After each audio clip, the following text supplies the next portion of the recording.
చాలా మంది భార్యలు రోజంతా కష్టపడి ఆఫీస్ నుంచి వచ్చిన భర్తతో తన కష్టాన్ని బాధను ఏదైనా ఇష్టాన్ని చెప్పుకోవాలి అనుకుంటుంది.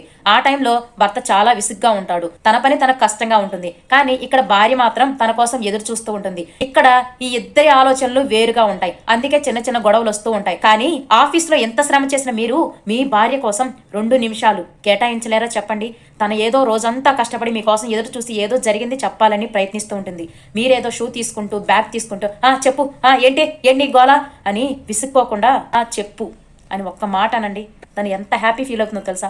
మీకోసం మీకు ఈ మాట చెప్పడం కోసం తను మీరు ఎప్పుడెప్పుడు వస్తారా అని ఎదురు చూస్తూ ఉంటుంది. ఆ విషయాన్ని మీరు అర్థం చేసుకోండి. అలాగే భార్యకు కూడా చెప్తున్నారండి, ఆఫీస్ నుంచి రాగానే మీ సోదంతా చెప్పేయకుండా కొంచెం వాళ్ళని రిలాక్స్ అవ్వనివ్వండి. ముందు వాటర్ తాగుతారా అని అడిగి వాళ్ళని కొంచెం రిలాక్స్ అయిన తర్వాత మీ ఆలోచనలు, మీ బాధలను, మీ సంతోషాన్ని షేర్ చేసుకోండి. కొంచెం ఫ్రీ అవ్వనివ్వండి. ఇలా ఒకరినొకరు అర్థం చేసుకోవడం వల్ల బాండింగ్ అనేది చాలా బాగుంటుంది. ఇలా చేయటం వల్ల ఎప్పుడు కూడా వీళ్ళిద్దరి మధ్యలో గొడవలు రావు. ఒకరినొకరు అర్థం చేసుకుంటే ఏ సమస్యలు కూడా ఉండవండి.